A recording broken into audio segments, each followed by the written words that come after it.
As the writing surfaces for manuscripts developed over the centuries, so did the type of ink used on these surfaces. The use of ink also evolved as scribes used colored inks to create more elaborate manuscripts. Often, color variation and other indicators of the type of ink used can aid scholars in identifying the century during which a manuscript was written.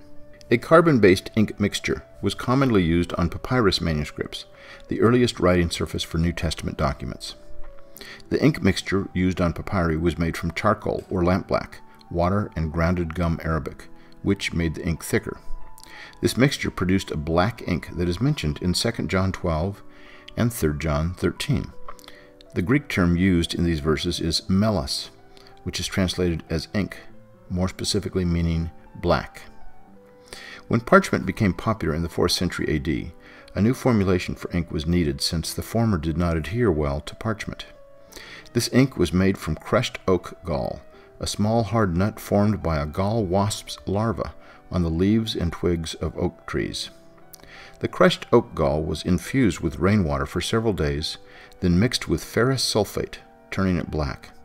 On parchment, the ink first appears as blue-black, but it turns to a rusty brown as it fades over time. Many parchment and paper manuscripts have decorative initial letters and headings written in yellow, blue, green, and, most commonly, red ink. Deluxe manuscript editions were written with ink made of melted gold or silver on purple-dyed parchment or vellum. Jerome, who was most notably known for his work on the Latin Vulgate in the 4th and 5th centuries, did not approve of these lavish editions. According to him, parchments are dyed purple, gold is melted into lettering, manuscripts are decked with jewels, while Christ lies at the door naked and dying. These deluxe editions were quite expensive to prepare and must have been commissioned by someone from the wealthy upper class. One such deluxe manuscript, written on purple vellum with silver and gold lettering, has a most interesting story surrounding it.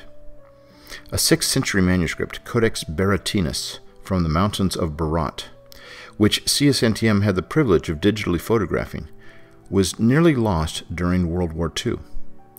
Nazi soldiers held several Albanian monks and old men at gunpoint, threatening them with their lives if they did not hand over this precious manuscript.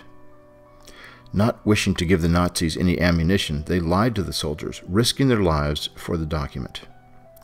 Believing that the monks and old men were telling the truth, the Nazis left, leaving the purple parchment safely hidden away.